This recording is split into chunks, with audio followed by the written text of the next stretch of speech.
당신의 하루를 특별하게 2월의 모든 순간 AM 1650 라디오 서울과 함께하세요.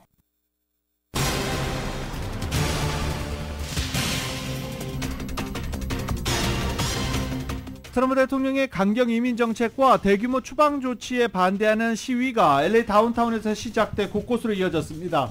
시위대는 한때 101번 프리웨이로 진입해 수시간 동안 프리웨이가 차단되기도 했습니다.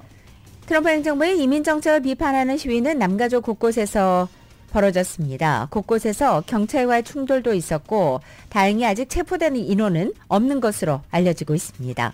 트럼프 행정부의 불체자 단속이 강화되고 있는 가운데 이는 불체자들의 자진 출국을 유도하려는 전략이란 분석도 나왔습니다. 남가주에는 내일 밤부터 비가 내릴 예정입니다. 산불 피해 지역에는 산사태 우려가 이어지는 가운데 이번 비는 내리다 그치다를 반복하며 금요일까지 이어질 전망입니다. 팰리세이드 산불 현장 인근의 퍼시픽 코스트 하이웨이 일부 구간 재개통이 하루 연기된 오늘부터 이뤄집니다. 산불 피해 지역 절도 피해 우려로 검문소도 그대로 운영됩니다. 얼바인의 한 부부가 회사 관리자로 근무하면서 $500만 횡령한 혐의로 체포됐습니다. 캐나다와 멕시코, 중국 등의 관세를 부과한 트럼프 대통령은 다음 관세 대상으로 유럽을 지목했습니다. 물가가 오를 거란 우려에 대해서는 지불할 가치가 있다는 고통이라고 밝혔습니다. 캐나다 정부는 트럼프와 공화당이 아픈 곳을 골라서 맞춤형 보복 관세를 물리기로 결정했습니다. 멕시코도 보복 관세를 검토하고 있고 중국은 세계무역기구에 제소하기로 했습니다. 트럼프 대통령의 취임과 함께 미국 정부의 대외 원조를 일시 중단한 뒤로 아프리카 곳곳의 구호 활동이 몸살을 앓고 있습니다. 트럼프 행정부의 실세로 자리 잡은 일론 머스크 테슬라 CEO와 친해지려는 대기업들의 러브콜은 이어지고 있습니다.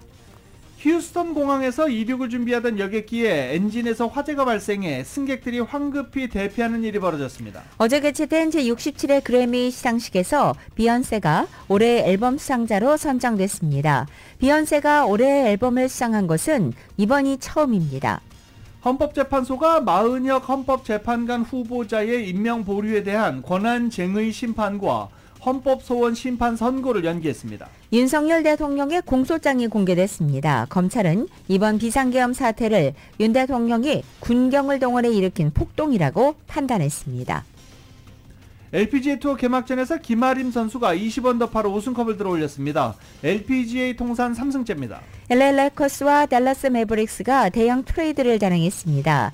레이커스는 앤서니 데이비스를 보내고 루카 돈치치를 영입했습니다. 오늘 뉴욕 증시 하락 출발하고 있는데 멕시코 관세 유예 조치와 관련해서 현재 반등하고 있는 중입니다.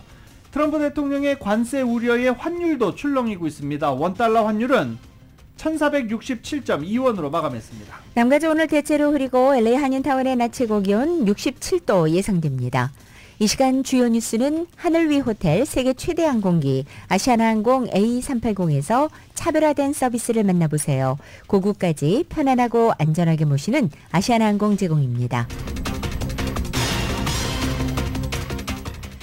여러분 안녕하십니까? 김윤정입니다. 안녕하십니까? 유지승입니다. 2025년 2월 3일 월요일 라디오 서울 모닝 뉴스 2부입니다. 관세 관련해서 속보가 계속 들어오고 있는데 일단 어제 다운타운 시위 소식 먼저 전해드리고 뉴스 이어가겠습니다. 잠시 ABC7 연결해 보겠습니다. 어제 저녁 상황입니다. 어제 ABC7에서는 이 시위 현장 101번 프리웨이 차단 현장 실시간으로 생중계를 했는데 소리가 잘 따지지 않았습니다. 트럼프 대통령의 이 불법 이민자 대대적 단속 및 추방 정책에 반대하는 시위대가 어제 다운타운 101번 프리웨이 고속도로를 막고 시위를 벌였습니다. 시위대는 어제 오전 올베라 스트리트 선상에 모였고 LA 경찰국은 불법 시위다라고 규정했습니다. 시위대 합류 인원은 점점 불어나 수천 명 규모가 됐고 시청까지 행진한 뒤 알라메다 스트리트 인근에서 프리웨이로 진입했습니다. 정오 직후 시위대 중 약 100명이 프리웨이로 쏟아져 들어와 양방향 차선을 점거한 모습도 담겼고 이후 일부 시위대들은 불을 지르거나 도로에다 낙서를, 거리에 낙서를, 건물에 낙서를 하는 등 여러가지 불법적인 행위도 이어졌습니다. 차량을 훼손하는 모습도 곳곳에서 포착되기도 했습니다. 어제 시위로 인해서 대낮 시간 한때 프리웨이 통행이 차단되면서 다운타운 일대가 극심한 교통체증을 겪었는데 어제 프리웨이가 양방향 차단됐고 북쪽 방면 차단되고 어제 상당히 차단된 곳이 많았습니다. 101번 프리웨이입니다. 잠시 KTLA 연결해 보겠습니다. Hundreds seen taking over the freeway and marching in the streets of downtown LA, protesting President Donald Trump's policies regarding immigration and deportations. El pueblo unido jamás será vencido. Us as Latinas, Latinos, us as Hispanics. 특히 어제 오후 5시부터 크립토닷컴 아레나 예전 스테이플 센터죠. 그래미상 시상식이 열린 가운데 이로 인한 교통 통제까지 더해져서 어제 하루 종일 다운타운 일대 극심한 교통정체로 몸살을 앓았습니다.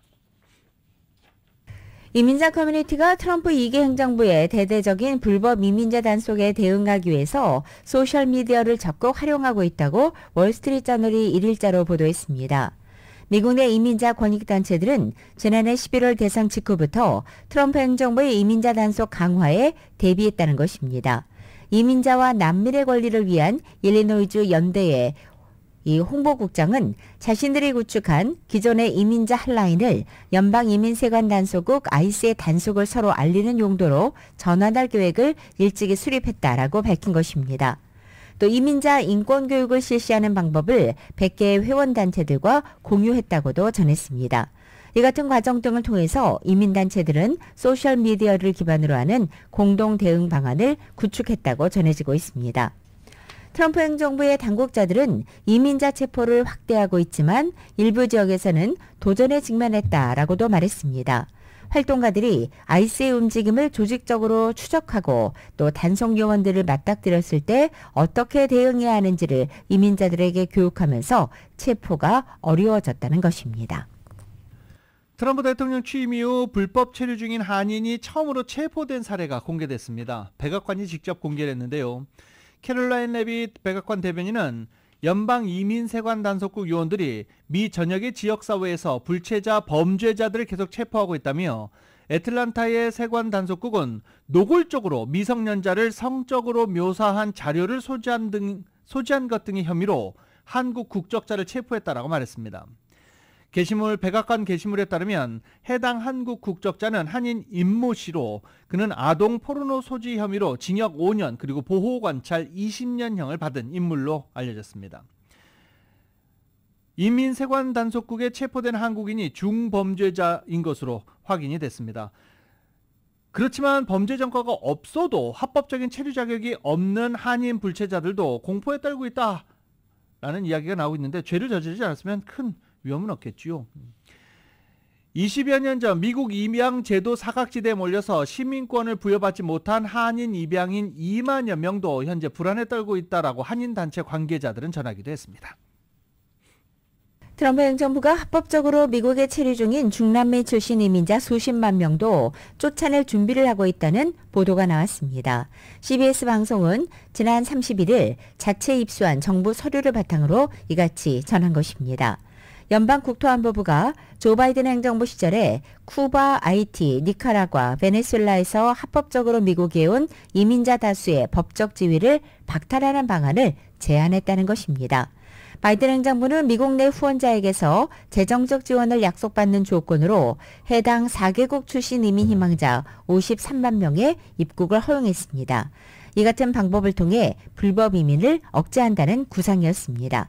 하지만 트럼프 대통령은 특정 이주민에게 미국에 일시적으로 살면서 일하는 것을 허용하는 프로그램인 이민자 가석방 제도가 남용되고 있다면서 지난 20일 취임을 하자마자 중단 명령을 내렸습니다. 그리고 이런 제도를 빌려 이미 입국한 53만 명의 이민자들에 대해서도 본국 송환을 추진 중이라는 것이 CBS 측의 설명입니다.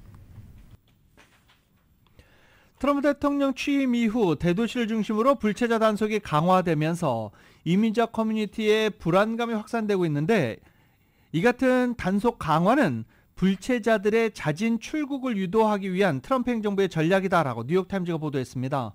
정현호 기자가 전합니다. 최근 LA와 뉴욕, 시카고 등 대도시에서 이어진 연방 이민 세관국 요원들의 불체자 단속 소식이 전해지면서 전국의 학교와 교회, 상점 등에서 불체자들의 출석이나 출입이 줄어들면서 일상생활의 변화와 지역경제활동의 위축이 나타나고 있습니다. 일부 지역 학교에서는 10% 넘게 학생들의 출석률이 감소했으며 교회 예배 참석자 수도 감소했습니다. 이민자 커뮤니티가 밀집돼 있는 LA 일원에서도 상점과 식당의 매출 감소가 나타나고 있습니다. LA에 히스패닉계 고객들이 많은 한 이발소에는 평소 같으면 꽉 찰 매장이 한산한 상황으로 이처럼 이민자들이 많은 동네에서 많은 사람들이 최근 몸을 숨기고 있다고 합니다. 아이스 불체자 단속에 대해서 막연히 두려워하고 있고 앞으로 무슨 일이 일어날지 모르기 때문에 돈을 잘 쓰고 싶어 하지 않는다고 업주들은 전합니다. 이발소 바로 옆에 위치한 한인이 소유한 멕시코 식료품점에는 지난주부터 매출이 줄었다고 합니다. 한인 업주는 코로나 이후 이렇게 매출이 안 좋았던 적이 없다며 주 고객층인 히스패닉계 주민들이 집에만 머물러 있기 때문이라고 전했습니다. 이민자 커뮤니티의 불안감은 실제 이민국 단속뿐만 아니라 단속에 대한 루머와 잘못된 정보의 확산으로 인해서 더 증폭되고 있습니다.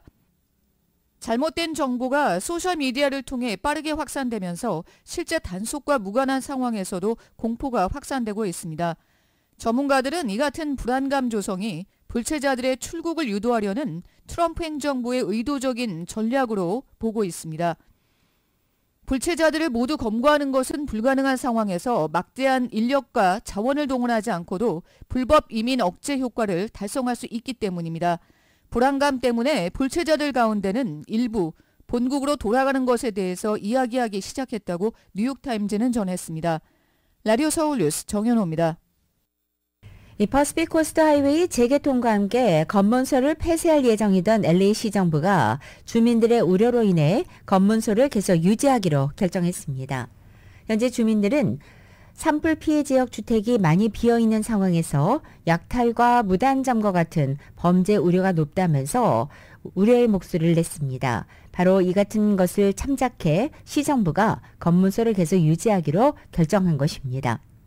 캐런 베스 LA 시장은 개빈 뉴섬 주지사가 추가 치안 인력을 지원함에 따라 검문소 유지가 가능해졌다고 밝혔습니다. 팰리세이즈 피해 지역 출입을 관장하는 검문소에는 앞으로 LAPD 경관 대신에 가주 고속도로 순찰대와 주 방위군의 인력으로 대체되게 됩니다. 한편 퍼시픽 코스트 하이웨이는 예정보다 개통이 하루 지연되면서 잠시 전인 오전 8시 양방향 한쪽 차선씩이 재개통됐고 25마일 속도 제한이 적용되고 있습니다.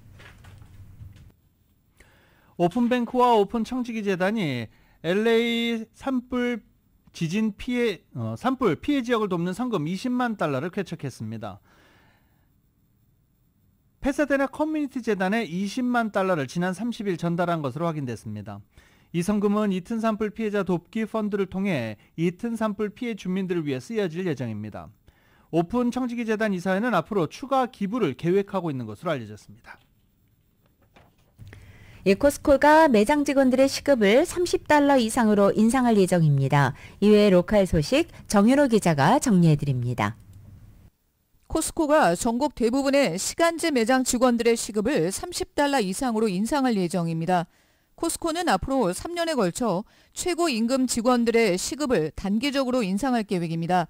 첫 해에는 $1 인상돼 $30 20센트가 되고 이후 2년 동안은 매년 $1씩 추가로 인상할 예정입니다.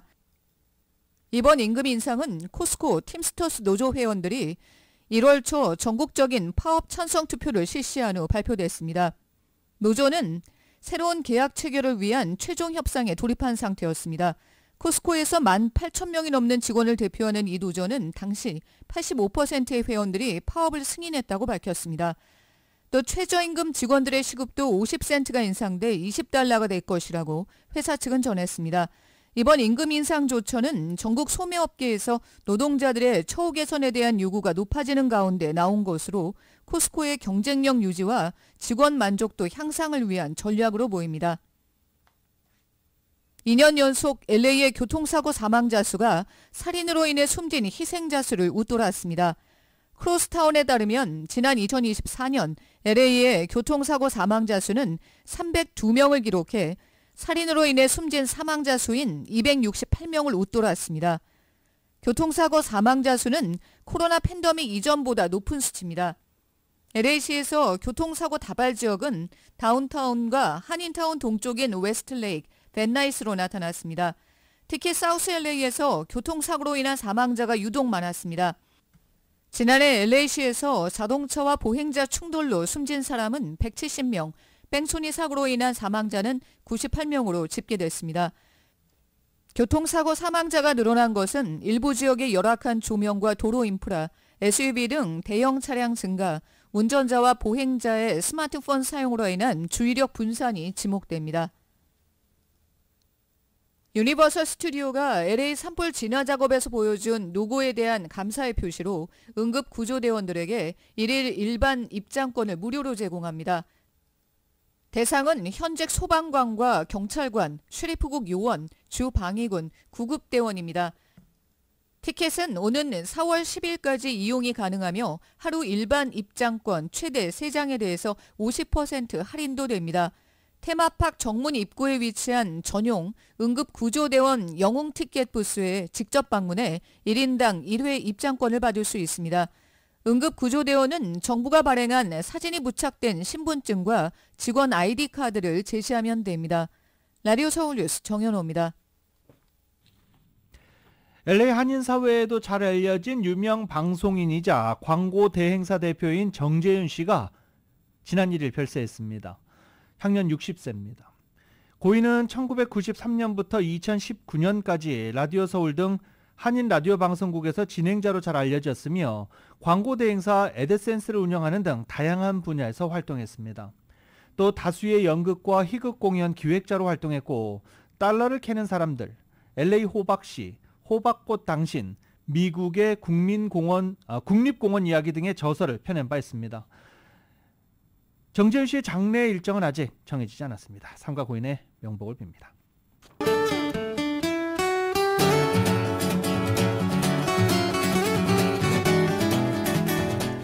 (2월 3일) 월요일 남가주의 날씨입니다. 2월의 첫 주간을 새롭게 시작하는 오늘 아침 남가주 지역의 출근길은 다소 짙은 안개로 출발하고 있습니다. 대부분 지역에 오늘 오전 10시까지 안개주의보 발효되어 있습니다.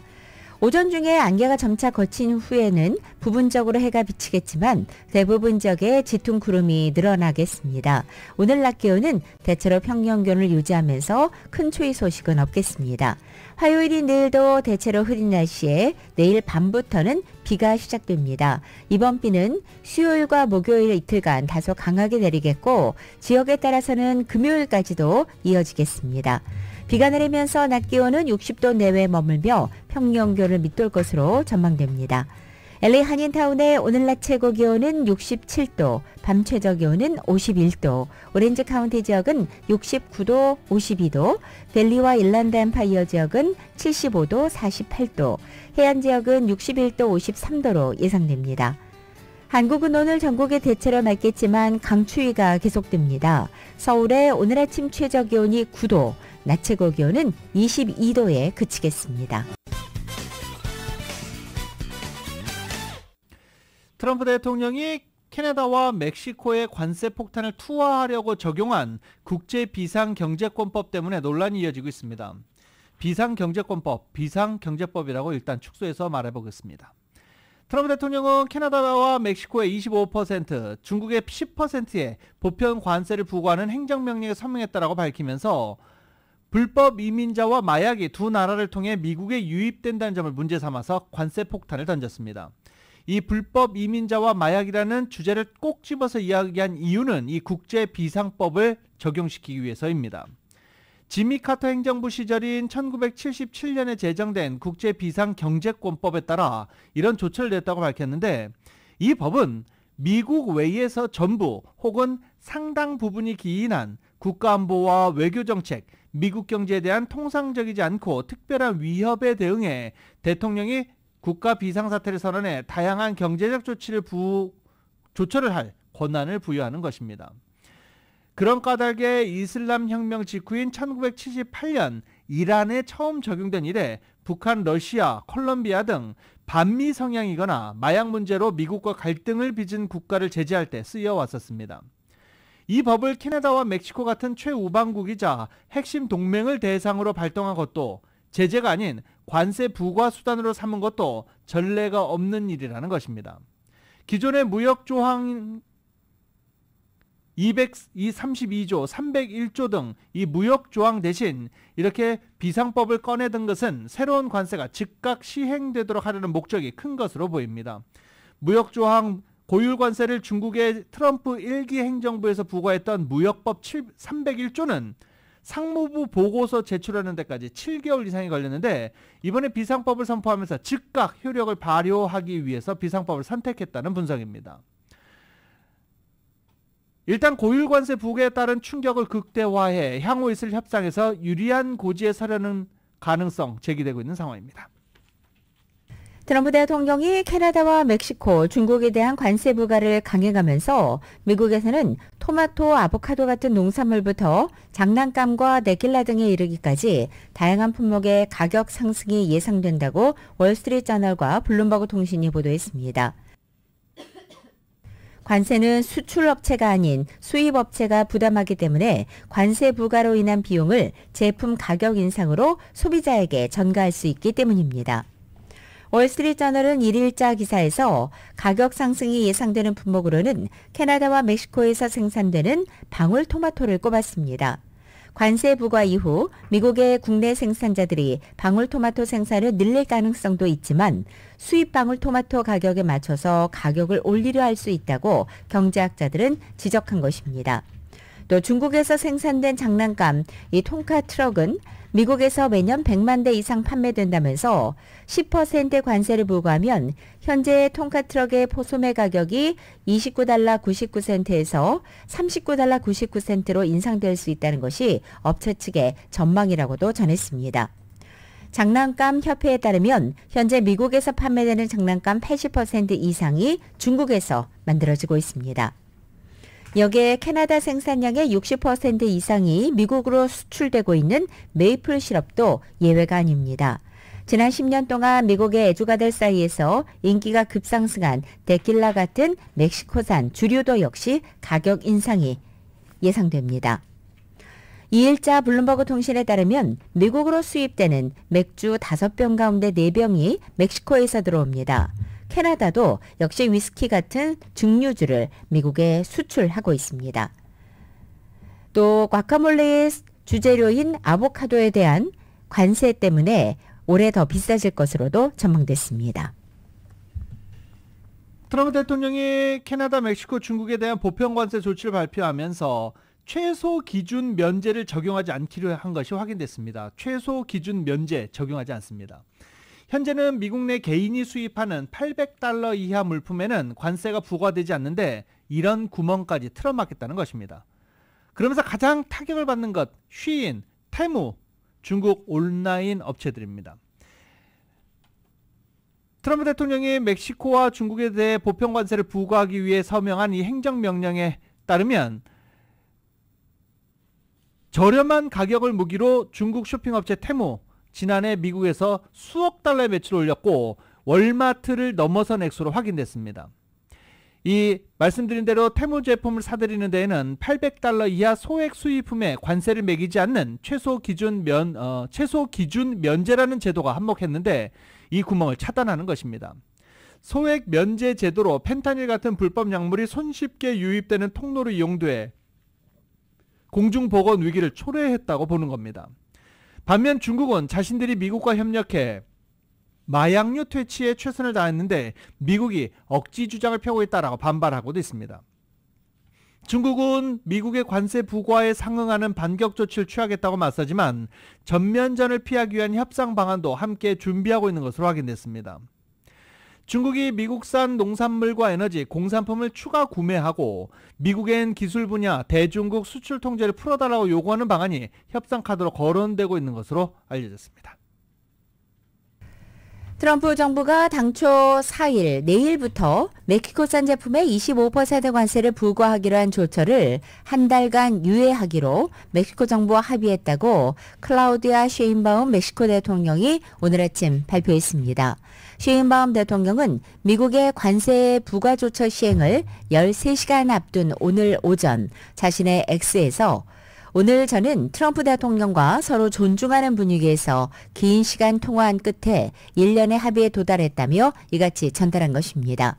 쉐인바움 대통령은 관세는 지금부터 한 달 동안 유예한다며 멕시코는 미국으로의 마약, 펜타닐 밀매를 차단하기 위해 10,000명의 국가 방위대원을 국경에 투입하기로 했다고도 밝혔습니다.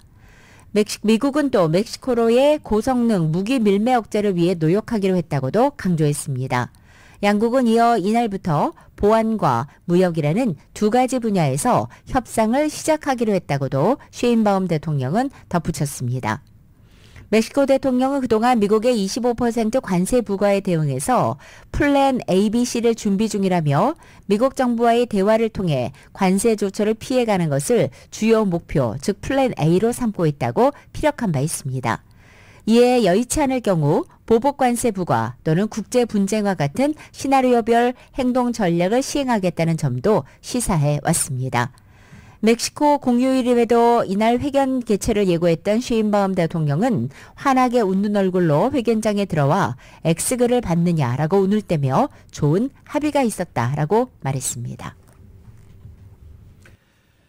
트럼프 대통령은 다음 관세 대상으로 유럽을 지목했습니다.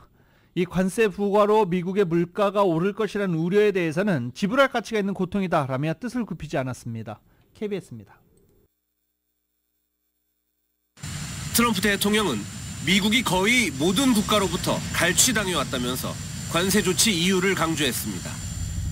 관세 부과 때문에 미국민들에게 단기적으로 약간의 고통이 있을 수 있다고는 인정하면서도 지불할 가치가 있는 대가라고 했습니다. We're going to change it. It's been unfair. That's why we owe $36 trillion. 관세를 부과할 다음 대상으로 유럽연합을 지목하고 그 시점은 매우 고시 될 거라고 했습니다. 유럽연합은 미국이 중국에 이어 두 번째로 많은 무역 적자를 내는 곳입니다. We have over a $300 billion deficit.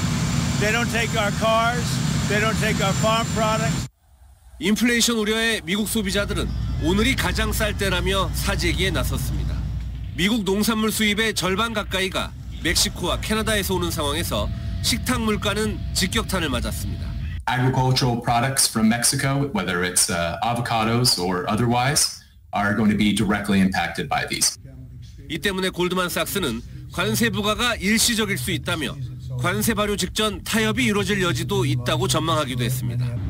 트럼프 대통령은 관세 시행을 하루 앞두고 멕시코, 캐나다 정상과 전화 통화를 하겠다면서도 드라마틱한 것을 기대하진 않는다고 했습니다. 워싱턴에서 KBS 뉴스 김경수입니다. 트럼프 대통령이 주요 교역국을 상대로 한 관세 전쟁을 본격화하면서 현재 기업들은 대응에 부심하고 있습니다. 2일 AP통신에 따르면 미국 예일대 예산연구소는 트럼프 대통령의 관세 정책은 미국 한 가구당 연평균 $1,000에서 $1,200의 구매력 감소로 이어질 수 있다고 추산했습니다. 현재 건설 부문 등의 일부 기업들은 선제적으로 비축한 재고를 소진하면서 버티기에 들어간 것으로도 전해졌습니다.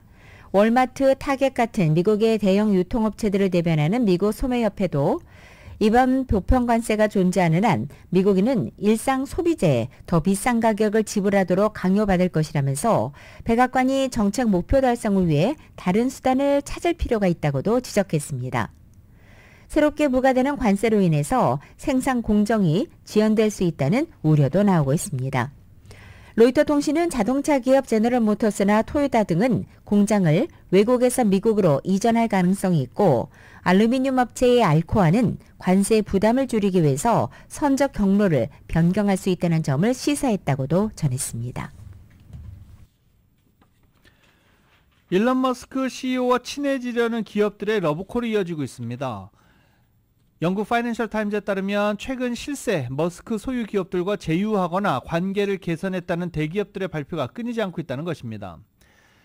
비자는 X와 손을 잡고 올해 안에 디지털 결제 기능을 포함한 금융 서비스를 출시한다고 밝혔고 아마존은 올 1월 X에 대한 광고비 지출을 전월 대비 10배 수준으로 끌어올렸다고 센서타워는 분석하기도 했습니다. 유나이티드 항공은 머스크가 이끄는 우주기업 스페이스X와 손을 잡고 항공기 기내에서 스타링크 위성 인터넷을 제공하기로 했고, 애플도 통신업체 티모빌을 통해 스타링크를 이용할 수 있도록 아이폰 운영체제를 업데이트하기도 했습니다. 보잉마저 전용기 에어포스1의 제작 지연 문제를 해결하기 위해 머스크 CEO와 논의를 시작했고, 기업용 소프트웨어 오라클과 인텔도 각각 스타링크 X와 협력하기로 했다고 발표했습니다. 머스크는 이후 백악관 자문기구 정보효율부 수장을 맡아 정부 인력 감축을 통한 비용 절감을 주도하는 등 강력한 권한을 휘두르며 승승장구하는 모습을 보이고 있고, 많은 기업들이 이런 머스크의 눈에 들기 위해서 노력하고 있다는 것입니다. 애리조나 주립대학교의 조나단 번디 교수는 새 정부에서 머스크가 지닌 위치를 고려할 때 이처럼 관계에 박차를 가하는 기업에는 정치적 혜택이 있을 가능성 당연히 크다라고 분석했습니다. 미국의 대외 원조 조직인 국제개발처 USAID가 트럼프 집권 2기 출범 이후 풍전등화의 신세에 처했습니다. 트럼프 대통령과 그의 절대적인 신임을 받으며 연방정부 구조조정에 매수를 지고 있는 일론 머스크 테슬라 CEO가 잇따라서 극단적 수사와 함께 기관의 역할을 부정하고 또 대수술을 예고하고 있기 때문입니다. 정보효율부 다츠를 이끌고 있는 머스크는 2일 엑스레를 통해 국제개발처 USAID 관료들이 다츠의 시스템 접근을 물리적으로 막으려다가 정직 처분을 당했다는 내용이 담긴 게시물을 공유하면서 USAID는 범죄 조직, 이제 죽어야 할 때라고도 썼습니다. 머스크는 또 X에서 진행된 한 라이브 대담에서는 USAID를 폐쇄하기 위해서 노력하고 있다고도 말했습니다. 머스크는 USAID가 고칠 수 없는 상태라며 트럼프 대통령도 이를 폐쇄해야 한다는 데 동의한다라고 덧붙이기도 했습니다. 트럼프 행정부는 대통령 취임 당일인 20일 해외 원조를 전면 중단시켰고 USAID를 대상으로 한 대규모 정리 해고에 착수했습니다. 한편 USAID는 주로 비정부 기구와 외국 정부, 국제기구, 다른 미국 기관에 자금을 주는 형식으로 다른 국가의 인도주의적인 그리고 개발 원조를 제공하면서 미국의 국제 원조를 주관해 왔습니다. USAID는 독립부처라는 특성 덕택에 미국과 단교한 이란 등에 대해서도 인도주의적인 원조를 제공할 수 있었습니다.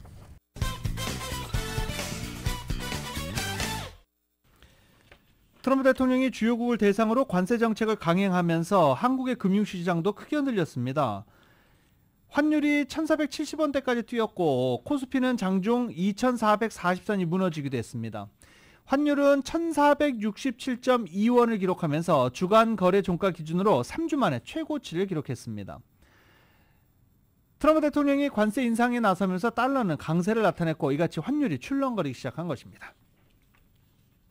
트럼프 대통령이 멕시코와 캐나다, 중국 등의 관세 부과를 강행한 데 대해서 미국 내에서도 비판 여론이 일어나자 백악관은 2일 현대차와 현대제철, 삼성, LG전자 같은 미국에 대규모 투자를 했거나 투자를 검토하고 있는 한국 기업들을 거론하면서 관세의 정당성을 적극 홍보했습니다. 백악관은 2일 트럼프 대통령의 관세는 필요한 해결책이라는 제목의 배경 설명 자료에서 각종 연구 자료와 언론의 보도를 인용해 관세의 기대 효과와 필요성을 역설한 것입니다. 백악관은 먼저 트럼프 대통령이 집권 1기 때 철강에 대한 글로벌 관세 25%를 부과한 것이 미국에서 4,000개 이상의 새로운 일자리를 창출했다며 관세는 미국 경제를 강화하고 임금을 인상하며 일자리를 창출한다고 강조했습니다. 이어 백악관은 이 관세가 제조업을 미국으로 다시 가져온다면서 현대차 CEO가 1월 14일 미국에 대한 투자가 잠재적인 관세에 대한 최선의 해독제라고 말하면서 조지아주에 새로 건설된 130억 달러 규모의 공장을 홍보했다라고도 소개했습니다. 또 현대제철이 미국의 공장 건설을 검토하고 있다는 언론의 보도를 전하면서 관세가 미국의 제조업을 유지하도록 기여하는 사례로 거론한 것입니다. 이와 함께 백악관은 멕시코에 대한 25% 관세 부과와 관련해서 트럼프 관세 때문에 삼성이 멕시코에서 생산해온 건조기를 사우스캐롤라이나 누베리 카운티에 있는 삼성 제조시설로 옮기는 방안을 고려하고 있다고도 전했습니다. 또 LG전자는 관세로 인해 멕시코의 냉장고 사업을 테네시주의 세탁기 건조기 공장으로 옮기는 문제를 저울질하고 있다고 소개하면서 관세 효과를 계속 부각했습니다. 이렇게 가까운 동맹까지 겨냥한 관세 공격, 캐나다 분위기가 심상치 않습니다. 미국 국가는 야유 대상이 됐고 애국 소비 움직임이 일고 있습니다. 캐나다 정부는 맞춤형 보복 관세 하겠다라고 했는데 일단 뭐 경기장에서 미국 국가 우리는데 관중들의 야유가 대단했습니다. KBS의 보도를 한번 들어보시죠.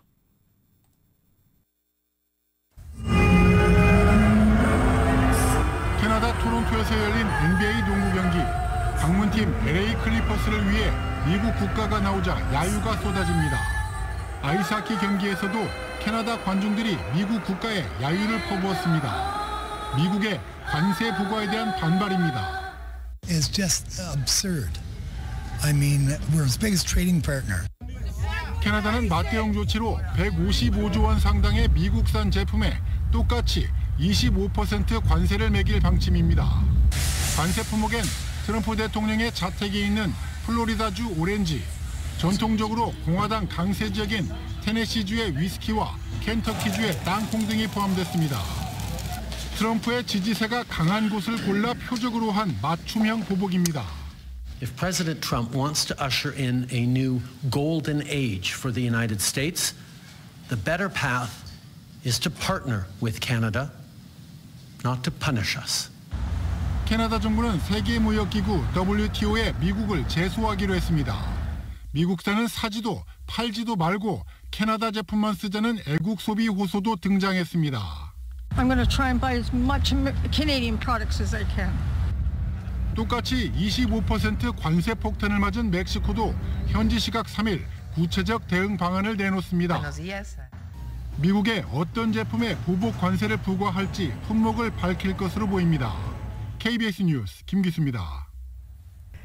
트럼프 대통령이 캐나다에 대한 25% 전면 관세 부과를 하루 앞두고 오늘 주스틴 트루도 캐나다 총리와 전화 통화를 했습니다. 트럼프 대통령은 오늘 아침 자신의 소셜미디어인 트루스 소셜에 올린 글에서 이같이 전한 뒤 오늘 오후 3시 다시 통화하기로 했다고도 밝혔습니다.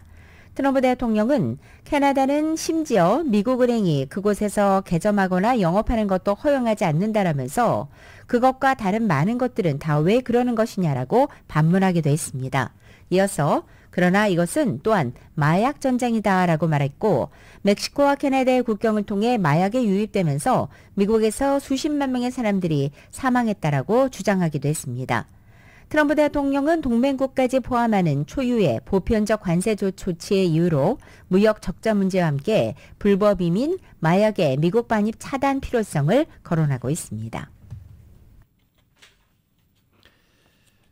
다음 타겟은 유럽이다라고 트럼프 대통령이 말했죠. 유럽연합 정상들이 트럼프 대통령과 관세 부과 위협에 일제히 공개 우려를 표명했습니다. 폴란드의 도널드 투스크 총리는 벨기에 브뤼셀에서 열린 유럽연합 비공식 정상회의에 앞서 완전히 불필요하고 바보 같은 관세 전쟁을 피하기 위해 할 수 있는 모든 것을 해야 한다라고 밝혔습니다. 가까운 동맹인 미국에 의해 시험을 받는 동시에 러시아 위협과 중국의 확장에 대처해야 하는 상황에 직면한다면 이는 잔인한 역설이 될 것이다라고도 지적했습니다. 카야 헬라스 유럽연합 외교안보 고위 대표는 무역전쟁에는 승자가 없다며 미국이 무역전쟁에 나서면 한쪽에서 이를 보고 미소 지을 나라 중국일 것이다라고 주장하기도 했습니다. 우리는 미국이 필요하고 미국도 우리가 필요하다라고 덧붙이기도 했습니다. 율라프 슐츠 독일 총리는 유럽연합이 자체 관세로 대응할 수는 있겠지만 협력이 더 중요하다며 무역에 관해 합의점을 찾는 게 더 낫다라고 강조했습니다. 중국이 미국과의 무역 협상에서 트럼프 행정부의 대중 관세 인상과 기술 통제를 막기 위해 2020년에 체결한 약 290조 원 규모의 1단계 무역 합의 복원과 위안화 평가절하 자제 약속 등의 카드를 준비하고 있다고 어제 월스트리트저널이 보도했습니다. 월스트리트저널은 중국 정부의 사정을 잘 아는 미중 양국 관계자들을 인용해 중국이 미국과의 무역 협상에 대비하는 노력의 하나로 2020년 초 체결했지만 이행하지 못했던 1단계 무역 합의를 복원하는 데 초점을 맞출 것이라고 전한 것입니다. 트럼프 집권 1기 시절 서로 고율 관세를 부과하며 무역 전쟁을 벌였던 미중 양국은 2020년 1월 미국이 중국산 수입품에 대한 추가 관세 부과를 철회하고 중국은 2020년부터 2021년 2년간 미국에서 2천억 달러 규모의 상품과 서비스를 추가 구매하는 조건으로 1단계 무역 합의에 서명한 바 있습니다. 하지만 그 직후 코로나가 대유행하면서 중국은 합의사항을 이행하지 못한 것입니다. 워싱턴 싱크탱크 피터슨 국제연구소는 중국이 구매 목표의 58%를 달성하는 데 그쳤다고 추산하고 있습니다.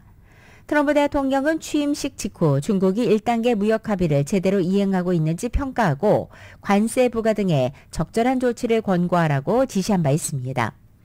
관계자들은 중국이 이번에도 미국산 농산물과 에너지, 공산품을 추가 구매하겠다는 제안을 할 계획이라고 말했습니다.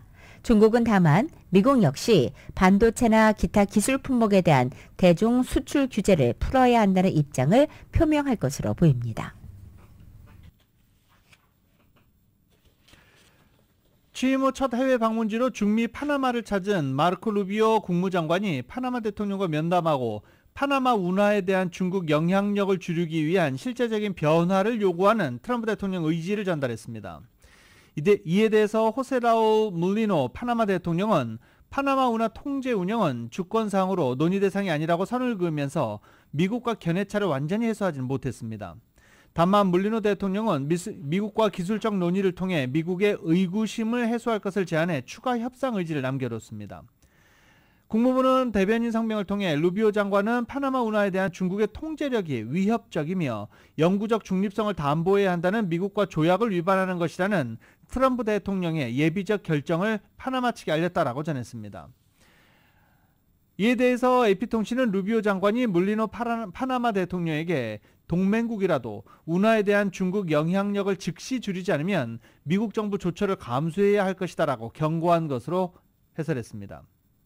트럼프 대통령은 취임 전부터 중국이 파나마 운하를 운영하고 있다. 이를 시정하지 않을 경우 통제권을 환수하겠다라고 여러 차례 언급한 바 있습니다. CK 허치슨 홀딩스 자회사가 파나마 운하 양 끝단에 있는 2개 항구를 운영할 뿐이라고 CNN과 로이터 통신은 말했습니다. 중국의 파나마 운하 통제 주장은 가짜뉴스다라고 지적한 바 있는데 이 CK 허치슨 홀딩스는 홍콩계 업체입니다. 제디 벤스 부통령이 2일 덴마크 자치령인 그린란드의 미국 병합 문제와 관련해 트럼프 대통령은 유럽인들이 우리를 향해 소리 지르는 것은 신경 쓰지 않는다라고 말했습니다. 벤스 부통령은 이날 팍스뉴스 인터뷰에서 미국이 그린란드를 확보할 것으로 보느냐라는 질문을 받고 나는 그것이 가능하다고 생각한다라며 이같이 밝힌 것입니다. 그린란드는 미국 안보에 정말 중요한 역할을 하고 있다. 거기에는 중국과 러시아가 이용하는 해로가 있는데 그린란드를 컨트롤하는 덴마크는 자국 역할을 안 하고 있다라고 말하기도 했습니다. 이어서 어떻게 하면 이 문제를 해결할 수 있는지 자문해보라라고 반문한 뒤 만약 그것이 우리가 그린란드에 대해 영토적 관심을 가져야 한다는 것을 의미한다면 그것이 트럼프 대통령이 하려는 것이며 트럼프 대통령은 미국 국민의 이익을 우선시한다라고도 밝혔습니다. 또한 그린란드에는 5만 5천여 명이 살고 있는데 그들은 덴마크 정부에 만족하지 않고 있다고 주장했습니다. 그리고 그들은 엄청난 천연 자원을 갖고 있고 덴마크는 그들의 개발과 탐사를 허용하지 않고 있으며 트럼프 대통령이라면 다른 접근 방식을 취했을 것이다 라고도 말했습니다. Recording Academy. The Grammy goes to Cowboy Carter. Beyonce.